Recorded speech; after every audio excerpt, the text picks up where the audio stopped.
Giving your sinking funds descriptive names actually helps you to feel psychologically more aligned with whatever it is. Hey y'all, welcome back to my channel, or welcome if you are new here. Hi, my name is Brooke. I'm a 28-year-old remote tech employee. On this channel, we like to talk about personal finances and how we can get better with our finances. So if that sounds interesting to you, please make sure to subscribe to the channel and get notified every time I put out a new video. Today, I'm going to do a really fun tutorial for you all. This one is going to be around sinking funds. Sinking funds are such a great way to save for future expenses. I've talked about them in a few of my videos, but let me just give you a quick breakdown of what a sinking fund is. A sinking fund is a special set aside savings fund for a different goal that you're trying to reach, usually short to midterm goals. So for example, my husband and I are going on a trip to Mexico this year. So to save up for that, we have created a sinking fund called Mexico, and we're putting aside money into that sinking fund each month so that we're able to take that vacation and not go into debt for it. Sinking funds are a great way for someone who is very goal-oriented to create goals for them to work towards and then not feel guilty about spending that money once that thing has come up in their life. So if you've never done sinking funds before, I would recommend starting with just a few categories and then going out from there, depending on how much you want to save for. So before we go into the tutorial, I want to give you a couple of tips that will help you when you're building out your sinking funds.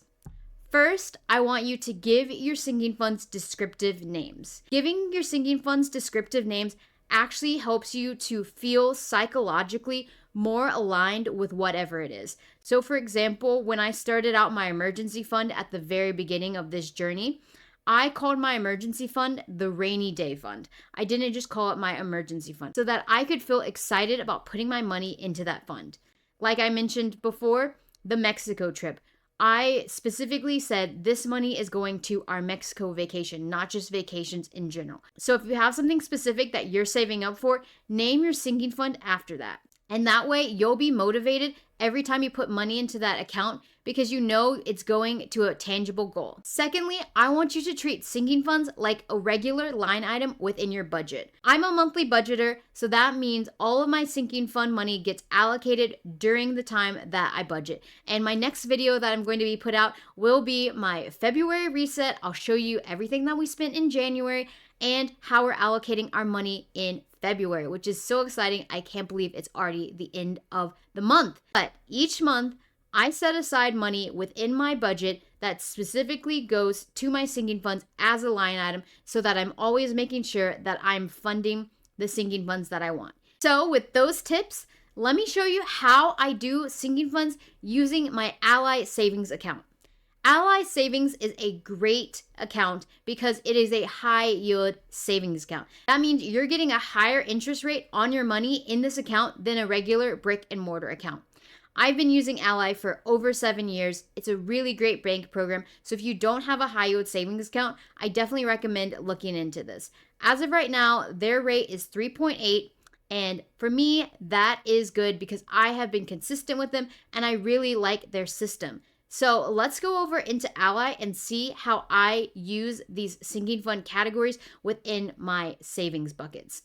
So here in my account, we see my savings account, and let's go into my savings account specifically. Ally makes it super easy by allowing you to add buckets within your savings account. So all of your money is in one account, but then you get to allocate where your money is going. And so for each of these, they have cute little graphics that go along with them. And when you make them, it's super easy to just go ahead and click on add, and then it'll ask you why you're saving and how many buckets you have left. So for example, if you had a friend's wedding coming up, that could be an occasions. Sorry, y'all, I had to move my camera so I could actually see what's on my screen. Where were we? Oh, right, occasions. So your friend's wedding's coming up, you choose that as your option, and then you go ahead and click on done. And then it will say, yay, you've made your occasions one. So now what you can do is you can allocate money that's already in your savings account into that bucket. You can also set your bucket goals, which is a really great way for you to start auto saving. So we have this new occasions one that we set up. we're going to click on that, and then we're going to click on next. And so now that we're on this screen, we can change the nickname of this bucket. So instead of just saying occasions, like I said, we want it to be descriptive. Let's say that is going towards our friend's wedding. So let's say it's going to Jim and Pam's wedding. Great. Jim and Pam, we're so excited for them getting married. Now let's decide what our goal is. Ally is really great because when you set up your targets, it will give you the math so that you know the percentage that you're going towards, and will give you a really nice visual tracker for people who like that visual element of it. So for Jim and Pam's wedding, let's set aside $1,500 because we know that we're going to have to get a hotel room. We know we might have to rent a car, and we know that we're going to need to pay for a new outfit and a wedding present. So $1,500 seems good. And then we want to put in the target date. So this could be the wedding date, or it could be a little bit before. I would always recommend having the money ready for something at least 2 weeks in advance, just in case you need to pay any deposits or anything like that. So let's say that their wedding is in the fall. That's a very popular time for people to get married. So let's just say it's in September. We want to be ready with this money by August 15th. So we can put in August 15th as our goal date, and then we will click on our set goal. And now we have added our goal. And so now if we click on Jim and Pam's wedding, we can see our goal tracker. We can see when we started this bucket, the target date, and the percentage that we're currently at. So it's a super easy way to make sure that you are setting aside money for each specific thing. So now we're back on that bucket page, and the last thing that I want to show you is how you can set up automatic transfers. Automatic transfers make it very easy for you to just be saving in the background. I always like to say, set it and forget it. For me, I like to set aside my money each pay period. So I get paid twice a month, and my husband also gets paid twice a month. So every time that we get paid, I go ahead and send along our money to our different accounts. So how we can make it automated is by clicking on the boosters. And this will actually show you some really great graphs and how much money you can make in different periods. But we're going to go to recurring transfers, and then we're going to click on view your recurring transfers.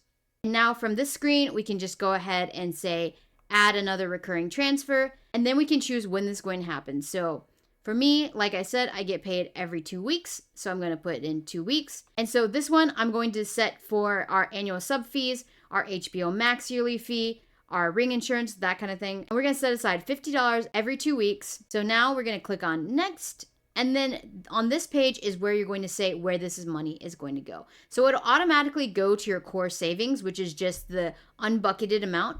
But like I said, this is going to go to our annual sub fees. So we're going to go here and we're going to click on 50. And then once we've done that, we can click on next. And then this is when you decide where it's coming from. For us, it'll be our joint checking account. And then we can say when this is going to start by choosing the calendar date. And so let's just go ahead and set this up to happen on February 15th, the first paycheck of February. We can click next, and it will just ask you to confirm everything. And last but not least, you want to click on submit. And now your money is working for you, and you don't have to worry about doing this transfer every single time you get paid. It's just going to auto transfer for you. And that makes saving so much easier when you've got it on autopilot. Thanks so much for watching this video. I really appreciate it. Let me know in the comments how you do your sinking funds, what savings account you have, and how do you track your sinking fund amounts. I really love how Ally has it, that they just do it for me and I don't have to worry about it. It's really super easy to use, which is why I've been using them for so long. If you're interested in opening up an Ally account, definitely do, and let me know your experience with them, because I've been very happy with them and I think you will as well. If you got to this part, thank you again so much for watching. Please make sure to like this video and subscribe. That really helps out my channel, and I really like making all this content for you all. All right, y'all, I will see you in another video. Bye, y'all.